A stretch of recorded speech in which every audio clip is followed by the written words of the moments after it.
Dei Nostri, Satanus, Luciferi, Excelsi, Shem Fresh. We're late for this Trucktober sales event. God, you're so pathetic. You don't even know where your local Dodge dealership is? What an idiot. Got my Dodge Ram for 0 down and 0% APR financing at Trucktober. Trucktober is here. 2014 Toyota Tundra. 4x4 double cab. I'm really hungry for trucks. It's episode 139. It's fall outside. Trucktober, Borthers, and it's a good time to listen to doom metal, right? Autumn leaves. Well, we don't really have those here. It's like colder. It's kind of gray and shitty. Well, it's actually pretty sunny here, but that's just kind of where I'm at. Anyways, it's a good time to listen to doom metal, and it's a great time to listen to one of the best doom metal bands, that of course being Reverend Bizarre from Finland, the classic three-piece band. Albert Witchfinder, the main songwriter, on bass and vocals, Peter Vicker on guitars, and the Earl of Void on drums, dude. How cool is that? These guys are great because they helped kind of like restart a more classic form of doom metal in the early 2000s. What they brought to the genre was sort of, well, they're black metal guys, and they brought a black metal way of looking at doom metal to doom metal itself, because there are crossovers between that very sort of like deep dark classic doom of the 70s and 80s and in black metal. 근데 솔직히 어느 정도 맞는 것 같긴 해요. Yes, I am serious, and don't call me Shirley. Check this out. This is a little behemoth ditty called Rise of the Black Storm of Evil. It's off of their Return of the Northern Moon album. That's right, Behemoth, that boring death metal band that rips off Morbid Angel, used to be a pretty creative black metal band back in the day. With very dark, spooky tracks like this one right here. Great atmosphere, croaky vocals, deep, pulsating guitars, but what does it sound like, guys? And this is the kind of crap that my trolls do to fuck with me because they're jealous of my dark powers. That's right, that sure sounded a whole hell of a lot like early St. Vitus to my ears. Same kind of dark subterranean atmosphere, very lo-fi production. Because this is off the first St. Vitus album from 1984. It's Zombie Hunger, it's a great song. Hopefully everybody knows this. If you haven't heard early St. Vitus, back when they had a different vocalist in Wino, it's well worth listening to. Because it was perhaps even more dark, depraved, and generally alienated than the Wino stuff. And that's really saying something if you've heard the Wino St. Vitus. Good lord, that's some depressing shit. You've even got more obscure bands like Furs and Isengard that combine those two styles rather seamlessly. This is that new Isengard album, came out yesterday. Everybody hates it because they're gay and they got cum in their ears. But you can hear in the guitar playing, it's like 50-50 doom metal and spooky black metal. In this case, they have clean vocals over it, but I think it represents both genres quite nicely, with lots of great drumming from Fenris, as always. So go and get that new Isengard album if you haven't already. Or Isengard, as Fenris likes to pronounce it. Look, big sunglasses, not emperor sunglasses, big sunglasses. Very important. Always big sunglasses, cool band. That's not really what I say when I mean Reverend Bizarre bring a black metal outlook to doom metal. What I'm talking about is sort of the very intolerant emphasis on being true sort of thing that is common to the best black metal and is endlessly parodied by the low IQ hordes of Death Clock watchers. Reverend Bizarre play straight up doom metal, very much rooted in the 70s and 80s. They just have a very grim and frostbitten outlook to it. They have a black metal way of looking at the world, and it bleeds into their music. Like, ideologically, in terms of how this music is constructed, it has quite a bit in common with Transylvanian Hunger. There's no compromise being made to the more tender-eared out there, people that might not necessarily be into the genre. This is doom metal. This is one of the most well-known Reverend Bizarre songs. It's called Cromwell. It's off their second album, Crush the Insects. And it's mostly this riff right here. That's most of the song. And then it has a counterpoint that goes a little something like... So you're just doing with an interaction of these two riffs. See what I mean? When it's kind of like the Transylvanian Hunger of doom metal. Transylvanian Hunger, a lot of those songs only got like a couple riffs. And then maybe a fancier, more expansive mid-section kind of bridge of the song, but it's all based around very minimalist components that are worked through a series of textural variations. Here's that middle part, utilizing that three-piece lineup to its fullest by having the drum do some fancy shuffle work, some pretty groovy bass, makes it seem bigger than it actually is. But this right here, this is songwriting, folks. This isn't even really a riff, it's more just like a bit of a scene transition going into the absolutely heavy midsection of this song. Nice little bass fill there. And here we go. This is that first riff just kind of turned inside out, and they're going to do some cool shit with it. They really know when to bring elements in and out of the music for maximum impact. Heavy groove type stuff going on here. One of my favorite riffs of all time in any sort of subgenre of music. This bit of this Reverend Bizarre song right here, and look, they're going to do a bit of a trick here. Little Ramones action, just move it up a little bit, play that same note combination, just, you know, a few notes up. Helps give more tension to the song. Really fun riff to jam on if you figure this one out. Oh my god, they're going to do it again, look at this. Bro, I kind of wish this song was like half an hour long and they just kept going up and up and up with that riff. Like, how neat would that be? So you just start as low as you possibly can. Got yourself a nice fuzz box. Alright, this riff's a lot of fun to play. I'm liking it. Move it up a little bit. How fucking neat is that? 그리고 진짜 제가 해보고 싶은 게 Well, how many times did they move it up? 3 times? That sounds about right. 공시를 하고 있습니다. 와우.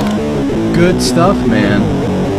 But I tell you what, we go extra here. We're gonna go up again. 언제쯤 데뷔할 수 있을까라는 생각은 당연히 많이 해요. you can't stop me. We're gonna keep doing it. We're gonna keep jamming this riff the whole way up. You fucking queers, we're never stopping. We just keep going up. Oh, that's some good weed. That's some good weed, bro. Dude, this is some good weed. Dude, this weed is so good.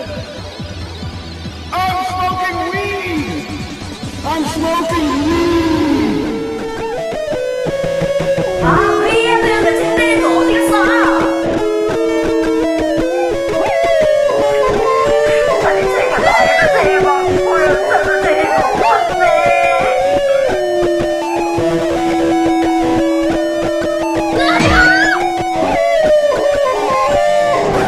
Stop it. Get some help. The other thing that you can tell these guys came from the black metal scene with is their reframing of standard doom metal archetypes like Puritans and crosses, churches, cathedrals, nuns, and whatnot in a more sort of vaguely fascistic black metal manner. Crowley reference.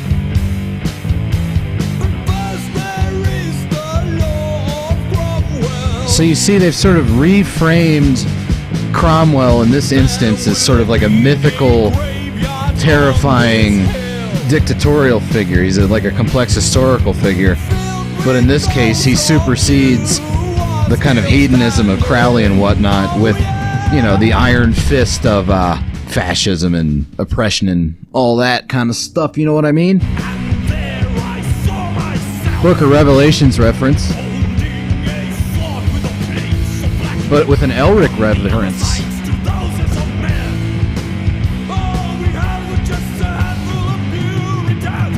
So Puritans, in this case, this song is actually called Doom Over the World. The Puritans, I would say, sort of represent true doom metal against the more stonerish and drony exponents of the genre.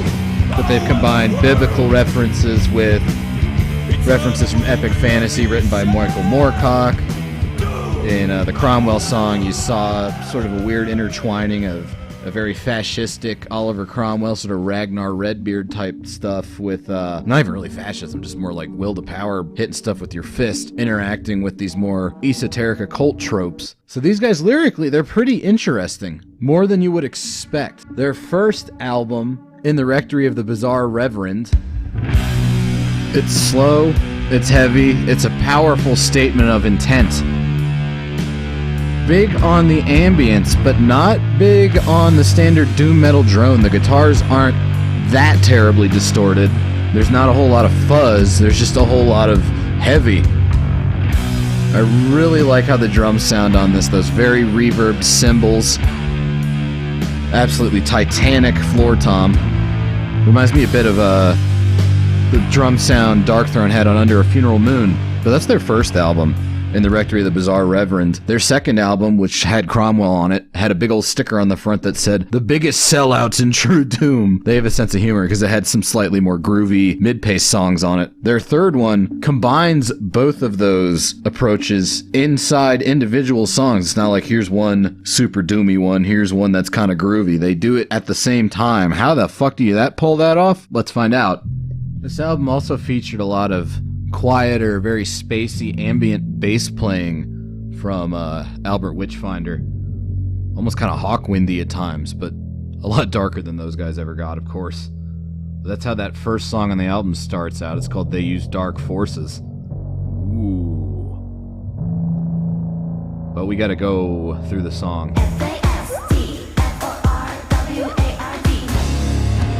So here we have the doom, the simplicity of the first album, with a one-note riff kind of being chugged. You can tell it's building towards something. Man, it's a well-produced album. There we go. It only took us about, I think, 5 to 7 minutes, but we got into the groovier stuff, and it all went relatively seamlessly. That's what I mean, it combines all these different approaches. Fucking love this riff, dude.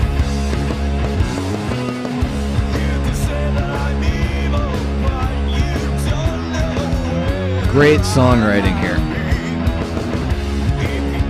And of course his vocals are always excellent. They're not like crazy over the top, but they're certainly pushed to the edge of being kind of cheesy and weird. Nice little punch in, punch out guitar ambient solos.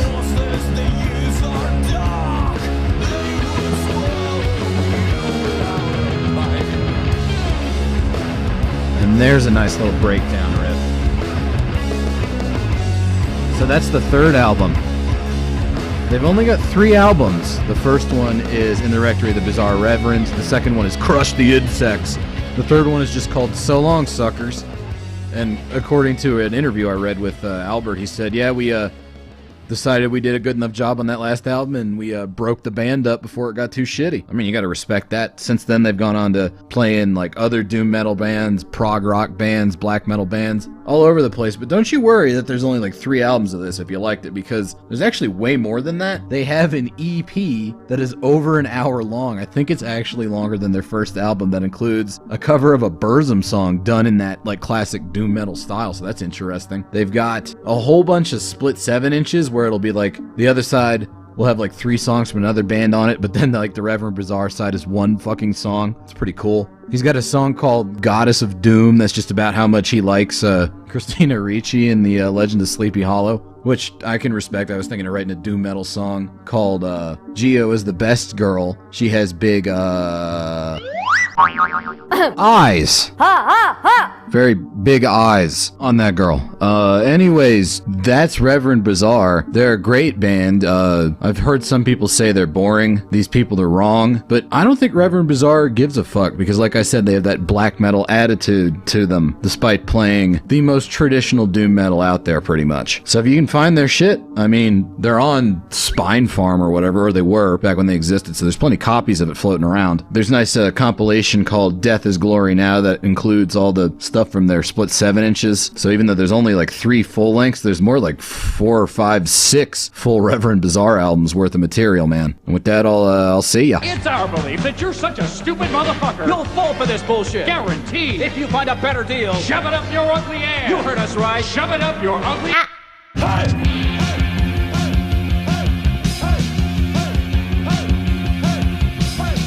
Get the fuck away from me, you fucking